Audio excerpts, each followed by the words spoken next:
तो आइए बच्चों पढ़ते हैं BA first year semester second का साइकोलॉजी का जो हमारा सिलेबस है, जिसमें टॉपिक का नाम है basic research methodology and statistics.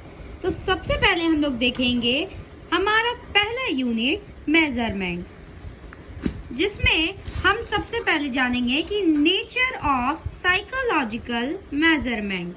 तो बच्चों देखिए, ये होता है एक प्रोसेस जिसमें हम क्वांटिफाई करते हैं इंडिविजुअल के ट्रेड्स को। क्वांटिफाई करने का मतलब है यहाँ पर कि हम जानते हैं कि इंडिविजुअल का ट्रेड्स कैसा है, उस प्रोसेस को कहते हैं साइकोलॉजिकल मेजरमेंट। जैसा कि हम जानते हैं इंडिविजुअल ट्रेड्स क्या हो सकता है, personality, attitude, habits and skills. ठीक है, फिर आते हैं कैरेक्टरिस्टिक्स ऑफ मेजरमेंट।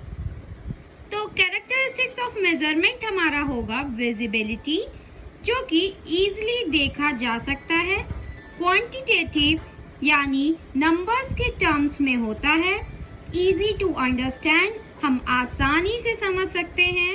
और एनकरेज एप्रोप्रिएट बिहेवियर, कोई भी चेंज बिहेवियर में लाना हो तो इजीली ला सकते हैं।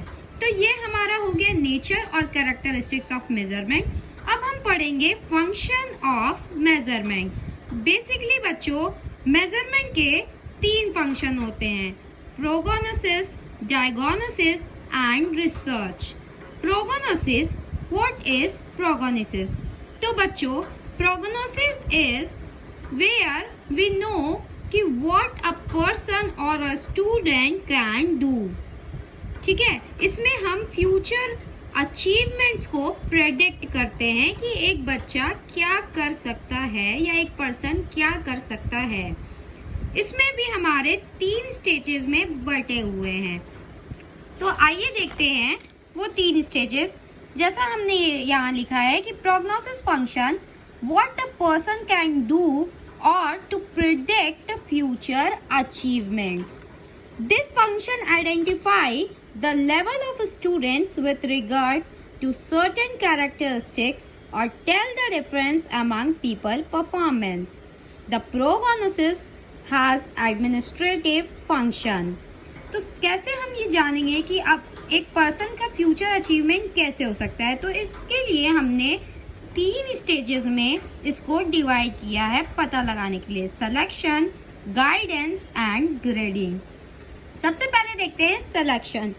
Selection of a student for various courses, various entrance exams are devised for this purpose.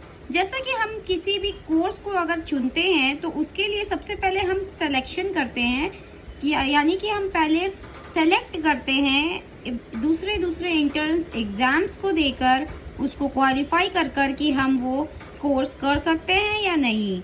फिर गाइडेंस, जैसे ही हमने या हमारा सिलेक्शन हो गया उस एंट्रेंस एग्जाम में, उसके बाद हमें एक प्रॉपर गाइडेंस दी जाती है या फिर हमें हेल्प किया जाता है सर्व करने में कि जो भी हमें गाइडेंस दिया जा रहा है या फिर हम अपने डिसीजंस को कैसे बनाएं या कैसे अपने डिसीजंस को लें उन कोर्सेज और करियर को लेकर।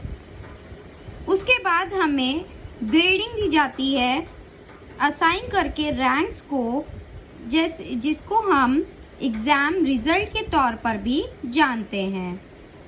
अगर हमारा वीडियो पसंद आया हो तो लाइक करें, सब्सक्राइब करें और चैनल को ज़्यादा से ज़्यादा शेयर करें। फिर अगली वीडियो मैं जल्द से जल्द आपके बीच लेकर आऊँगी, जिसमें हम डिस्कस करेंगे diagnosis function and research functions and आगे के टॉपिक्स मेजरमेंट्स की। Thank you so much.